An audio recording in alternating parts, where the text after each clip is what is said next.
오늘부터 10주 동안의 고린도전서 13장을 통해 우리가 하나님의 사랑에 대해서 살펴보겠습니다.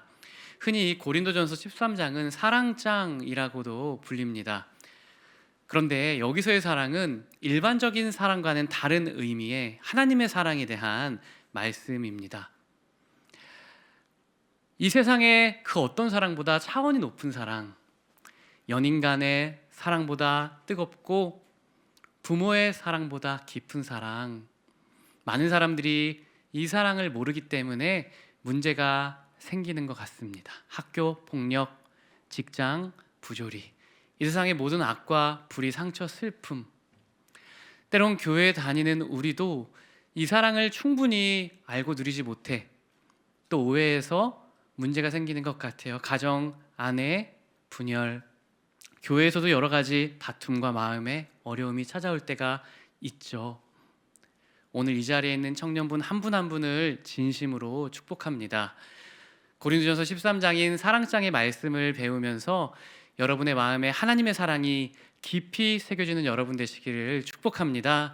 또한 알 뿐만 아니라 이 사랑을 배워가고 익숙하게 익히기 위해서 매일 애쓰는 여러분 되어서 사랑의 그릇이 넓어지는 여러분 되시기를 축복합니다. 여러분의 가정에서도 이 하나님의 사랑으로 사랑하는 여러분 되시기를 축복합니다. 우리 교회에서도 또 여러분의 이웃, 직장, 학교의 모든 관계 가운데 이 하나님의 사랑으로 사랑하는 여러분 되시기를 다시 한번 축복합니다. 그럼 오늘 우리가 첫째로 기억해야 할 사랑에 대한 진리, 우리 1절 말씀 요약해서 같이 한번 읽어볼게요. 시작. 사랑은 세상에서 가장 아름다운 소리입니다.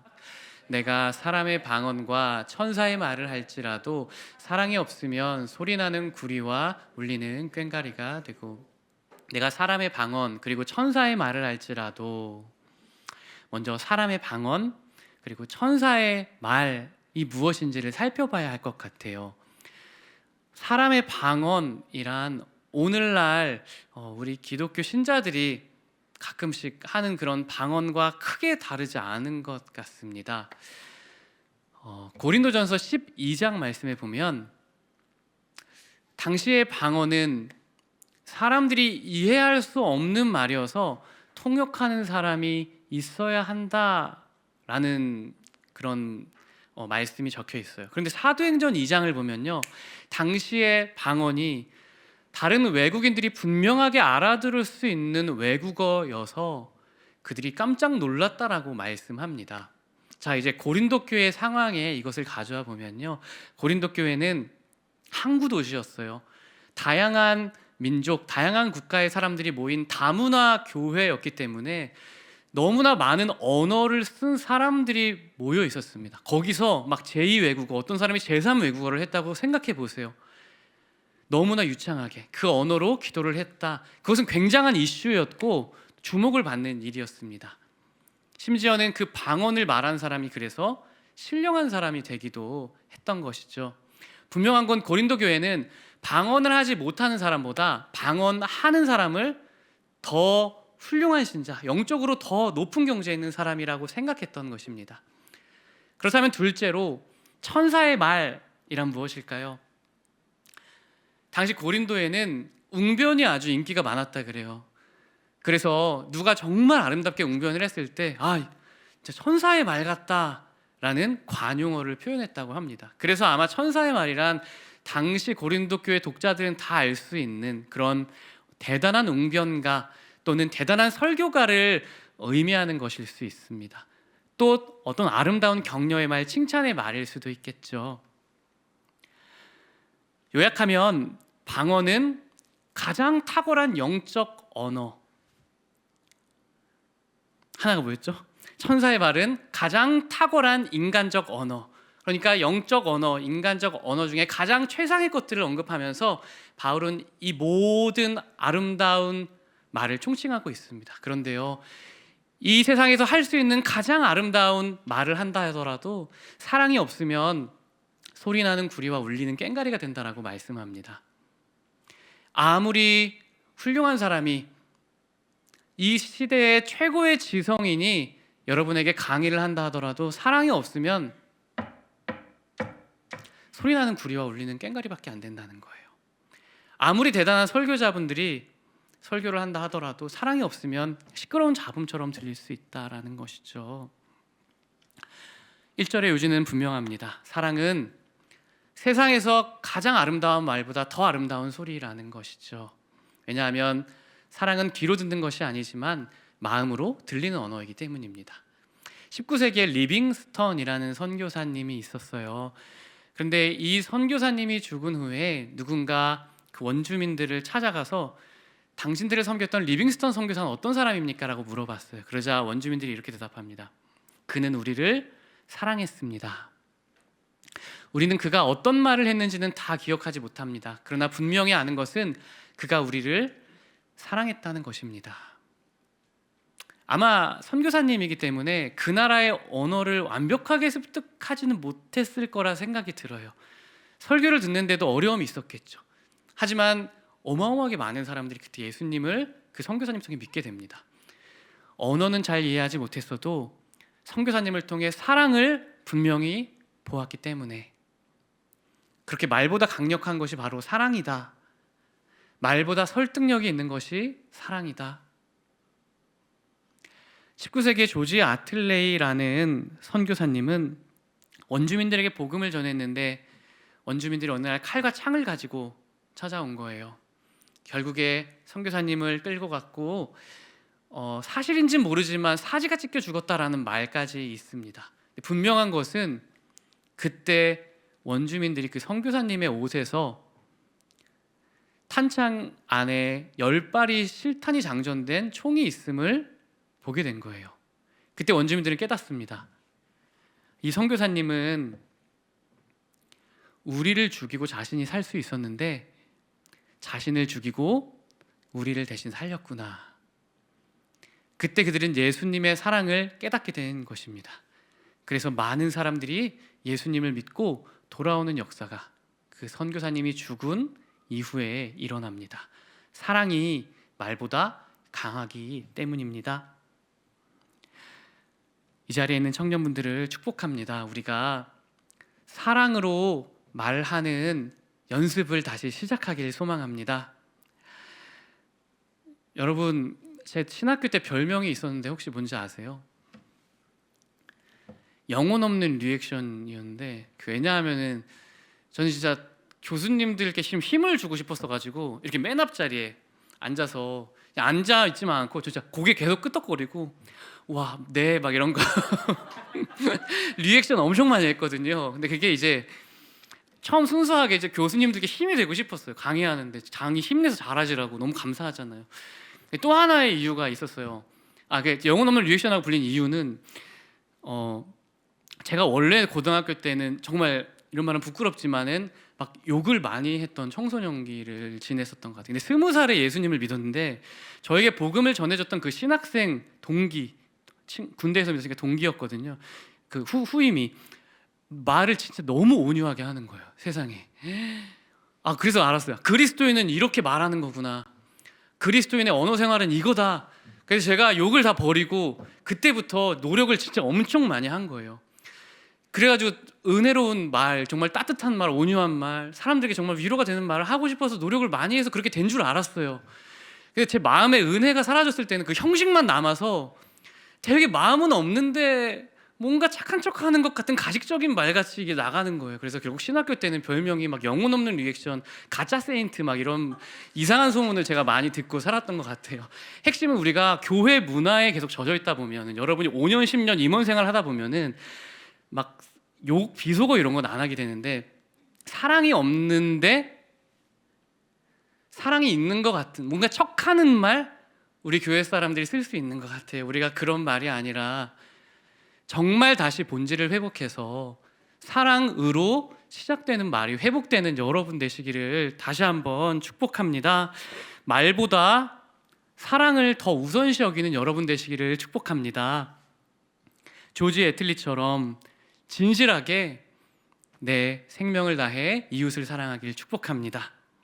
리빙스톤처럼 사람들이 우리를 평가했을 때 저 사람은 말이 아니라 사랑이 기억난다. 그는 나를 정말 사랑했고 이웃을 정말 사랑했던 사람이다라고 평가받을 수 있는 여러분의 인생이 되기를 주님의 이름으로 축복합니다. 우리 두 번째 기억해야 할 사랑의 진리 같이 읽어볼게요. 시작. 사랑은 모든 은사와 노력을 가치 있게 만드는 필수 화음입니다. 내가 예언하는 능력이 있어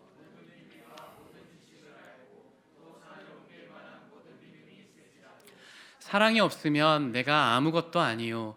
내가 내게 있는 모든 것으로 구제하고 또 내 몸을 불사르게 내줄지라도 사랑이 없으면 내게 아무 유익이 없느니라. 바울은 여러 가지 은사를 비교하고 대조하죠. 첫 번째 보면은 예언, 그리고 지식의 은사, 또 믿음의 은사, 그리고 구제, 심지어 순교라는 가치까지 언급하는데, 그런데 사랑이 없으면 내가 아무것도 아니다, I'm nothing, 그리고 내게 아무런 유익이 없다라고 말합니다. 당시 고린도는 항구 도시여서 상업의 중심지였기 때문에 성공주의, 물질주의가 정말 극에 달한 도시였어요. 근데 그 성공주의가 교회에도 스며든 것입니다. 그래서 사람들이 은사를 가지고 평가하기 시작합니다. 방언, 예언, 설교, 믿음, 구제, 과연 어떤 은사가 더 높은 은사인가? 그리고 어떤 은사를 가진 사람이 더 위대한 성도인가? 그렇게 서열을 매기기 시작했다는 거예요. 여러분 마음에 와닿지 않을 수 있어서 오늘날의 언어로 바꾸면요, 찬양 인도자, 자막 섬김이, 회장, 순장, 어떤 임원, 이 중에 어떤 직책이 가장 귀한가? 어떤 직책이 정말 청년부에서 가장 영향력 있나? 누가 청년부의 기둥인가? 누가 더 영적으로 훌륭한 사람이고 누가 더 신뢰받는 사람인가? 사람들이 우열을 가지고 뭔가 직분에 있어서 또 은사에 있어서 서로를 판단하고 생각하기 시작합니다. 그런데요, 오늘 본문은 아무리 좋은 은사, 또 아무리 좋은 직분이라도 사랑이 없으면 무유익, 무가치하다라고 말씀합니다. 저는 사실 질문하게 되더라고요. 사랑이 없으면 정말 내가 행한 선행은 아무것도 아닌 게 되나? 사랑이 없으면 내가 죽어가는 사람을 구했을 때 그게 정말 나한테 아무런 유익이 없는 건가? 바울이 과장법 쓴 거 아닐까요? 아무리 생각해봐도 과장법은 아니다라는 결론을 내리게 되더라고요. 사람 앞에서는 내가 사랑의 마음이 없이도 누군가를 살렸다면 칭찬받을 만한 사회적 선행이지만 중심을 보시는 하나님 앞에서는 그것은 참 선행이 아니다라는 것입니다. 하나님은 행위 이면의 중심도 보시기 때문에 하나님 보실 때는 중심 없이 행한 그 선행에는 사실 우리의 유식, 또 내 만족, 어떤 내가 성공하기 위한 어떤 이런 동기가 구제의 대부분의 동기가 되기 쉬운 것이죠. 오히려 그것이 자기의가 되고요. 하나님의 관점에서는 그래서 마음이 없는, 사랑이 없는 그러한 선행은 아무것도 아닐 수 있다라고 말씀한 것입니다. 그래서 어떤 행위, 어떤 은사, 어떤 직분보다 언제나 사랑이 먼저 있어야 한다. 사랑은 모든 은사의, 직분의, 섬김의 필수 요소다. 사랑이 없는 어떤 섬김도 무유익, 무가치하다라는 것이 성립이 되는 것입니다. 저는 이 설교를 준비하면서 정말 부끄러움을 많이 느끼게 되는 것 같아요.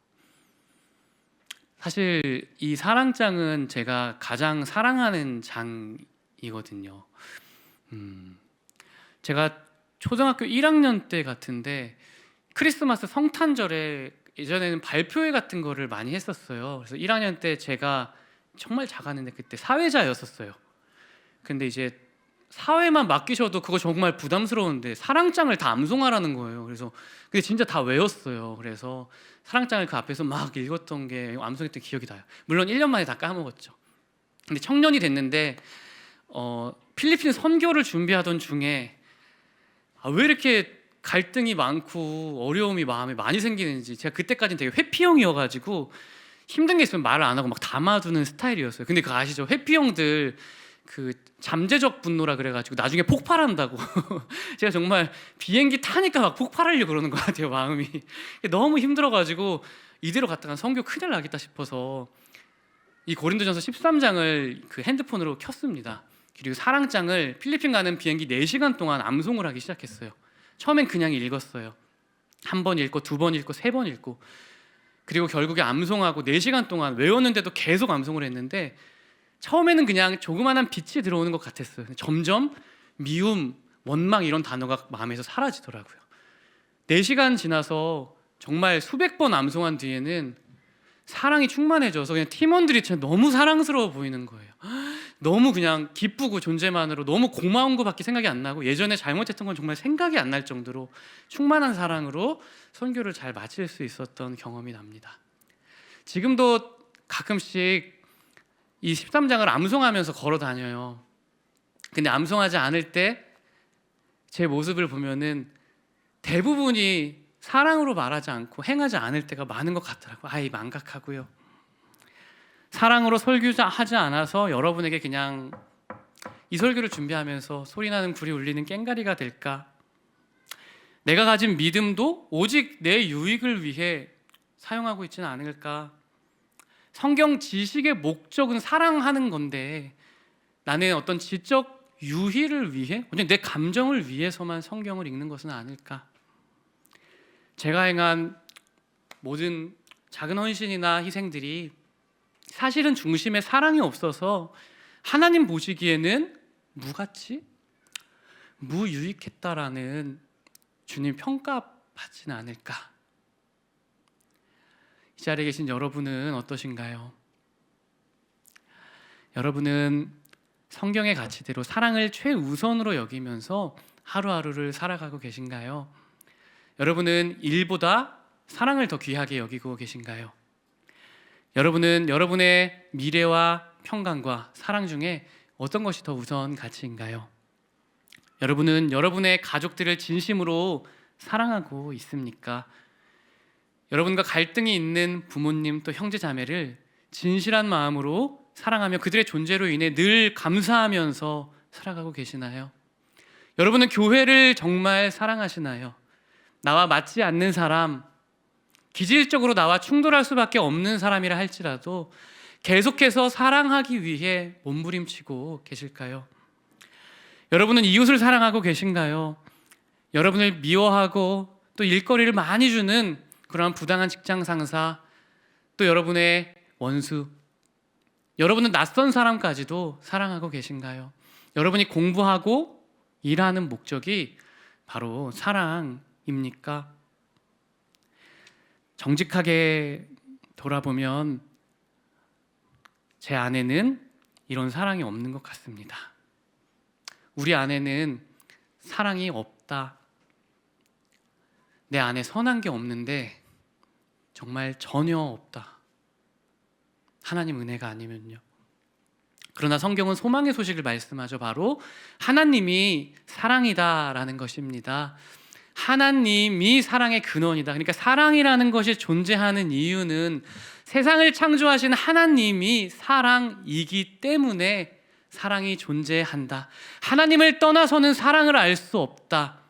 하나님을 알지 못하고서는 참사랑을 알 수 없다라는 것입니다.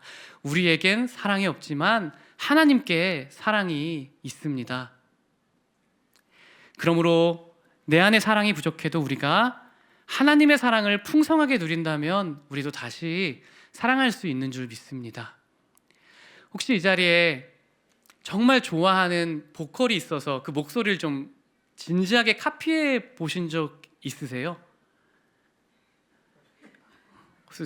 저는 사실 어렸을 때 좀 있었던 것 같아요. 초등학교 2학년 때 김건모 씨 핑계라는 거, 초등학교 3학년 때 김원준 쇼 이런 거 있었고요. 초등학교 5학년 때 H.O.T, 그리고 이제 그때 막 조성무, 임창정 이런 발라드 가수들 나와서 막 카피하고, 그때 이제 락커들 막 나왔잖아요. 김경호, 윤도현, 플라워, 막 야다. 다 안에 비슷한 세대인가 보다, 그렇죠? 다 아시는 것 같아요. 정말 많이 듣고 따라 불러. 되게 부끄럽네 또 이거. 많이 달라요. 결국 실패했어요. 근데 그래도 카피 하다 보면 그 목소리가 진짜 신기하게 비슷해지더라고요. 억양도 그렇고. 악기 카피해 보신 분도 있으시죠? 악기 전공생들 정말 카피하려면 정말 많이 듣잖아요. 카피하는 방법 딱 하나, 100번, 1000번 듣는 거죠. 많이 듣다 보면 비슷해지고 결국에 뛰어넘을 수도 있게 되는 거죠. 하나님의 사랑도 하나님께서 우리에게 기대하는 것은 완전함이 아닙니다. 부족하지만 흉내내는 거죠. 많이 하나님의 사랑을 듣고 그래서 부족하지만 카피하는 것입니다. 이 자리에 있는 지체분들을 축복합니다. 우리가 먼저 하나님이 나를 얼마나 사랑하시는가를 마음으로 많이 듣고 채우시기를 축복합니다. 그러므로 요한일서 4장 7절 우리 세 번역으로 한번 읽어볼게요. 시작.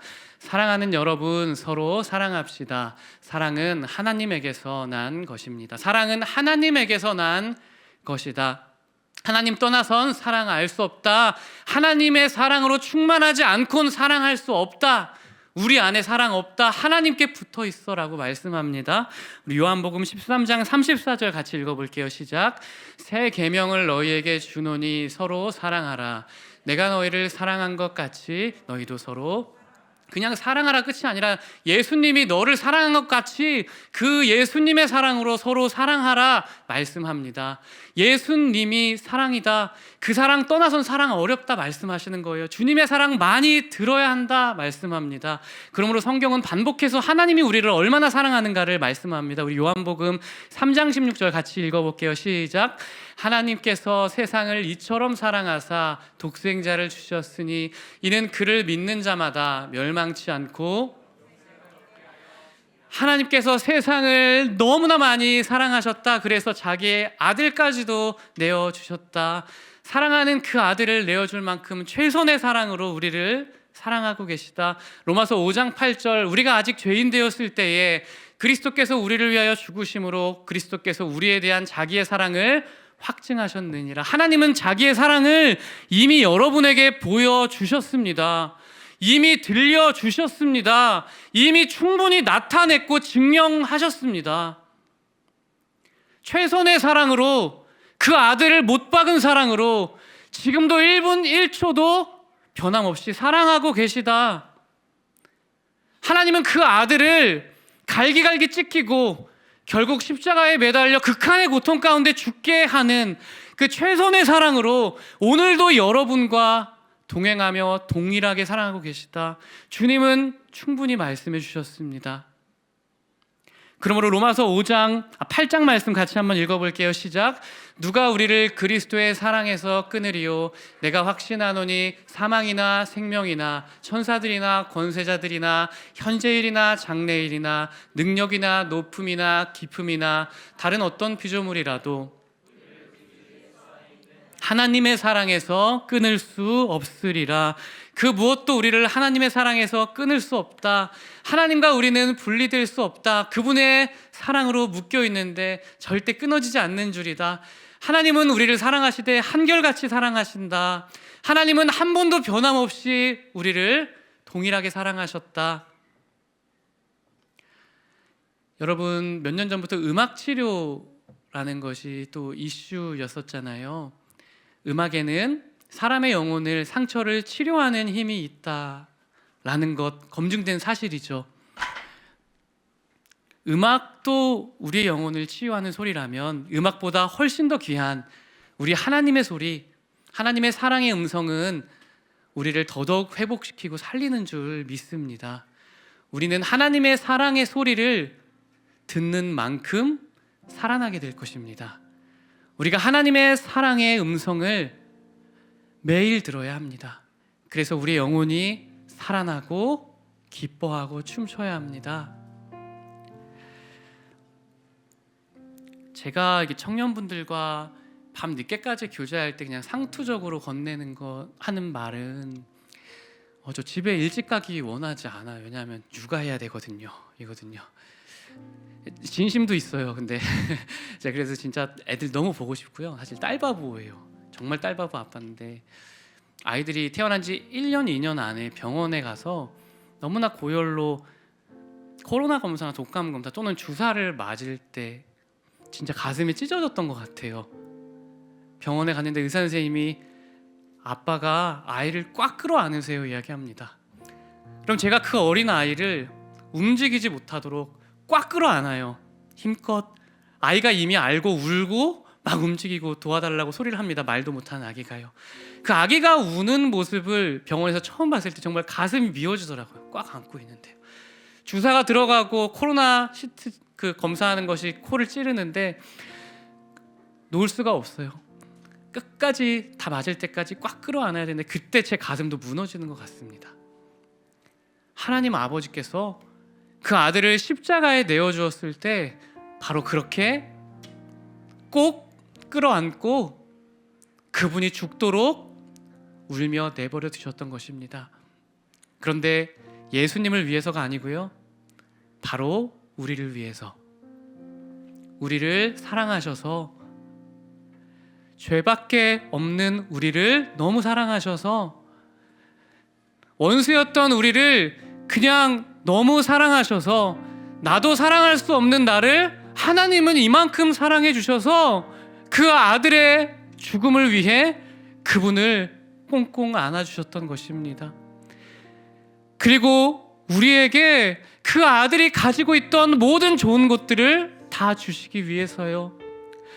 예수님이 쓰고 있던 그 왕관을 우리에게 주시려고요. 그 아들이 가지고 있던 그 옷을 우리에게 주시려고, 그 아들의 완전한 의를 우리에게 주시려고요. 그 아들의 지위를 우리에게 주시려고, 그 아들이 누리던 영광을 우리에게 주시려고요. 그 아들의 지혜와 그 아들의 사랑, 그 아들의 행복을 다 우리에게 주시기 위해 하나님은 그 아들을 꽉 잡으셨습니다. 우리가 그렇게 소중한 사람입니다. 예수님을 바꿔치게 할 정도로 여러분은 하나님께 너무나 소중하고 존재만으로 가치 있는 존재인 줄 믿습니다.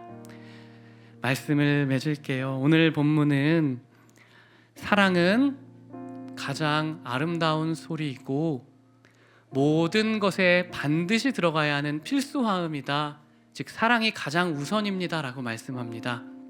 그런데 우리 힘으로 그 사랑을 실천할 수 없어서 하나님의 사랑이 내 사랑보다 우선이다 라고 말씀합니다.